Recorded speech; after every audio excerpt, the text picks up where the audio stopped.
can we just touch a little bit on what seed is in general? What is seed? Sometimes people look at their lives and say, I don't even have enough, somebody recently told me, like, her mom always used to tell her that even if you don't have anything, you have your voice. You can always, speak, which is something, sometimes we don't think about that. You think about a business idea and you think, where's the capital and, all of that. The Bible talks about that God gives seed to the sower, and that means there's something that God has given us in our hands. So let's just talk about that. What is seed in our day-to-day lives, and how do we identify what it is?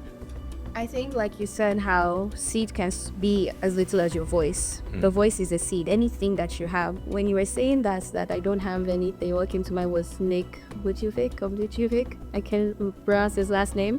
How this is a man who has no arms, no legs, and somehow he's using still. You would think that, but you don't have arms and legs, you're somehow reduced and you're not able to achieve much. We call it a disability even in our world today, meaning you can't do much. However, he took that so-called disability and multiplied it into something, and today he's someone people are paying to listen to.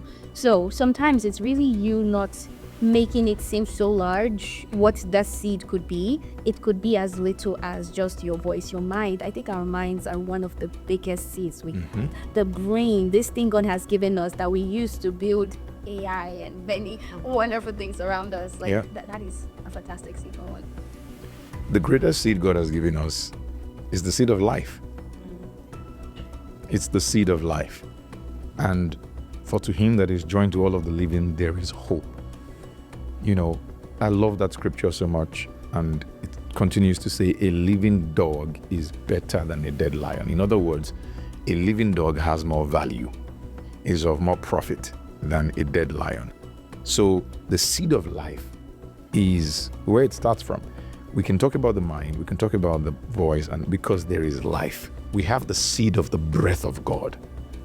You can even call it the Zoe of God, the life of God in us, the inspiration of God in us, because there is a spirit in man, and the inspiration of the Almighty Job gives him understanding.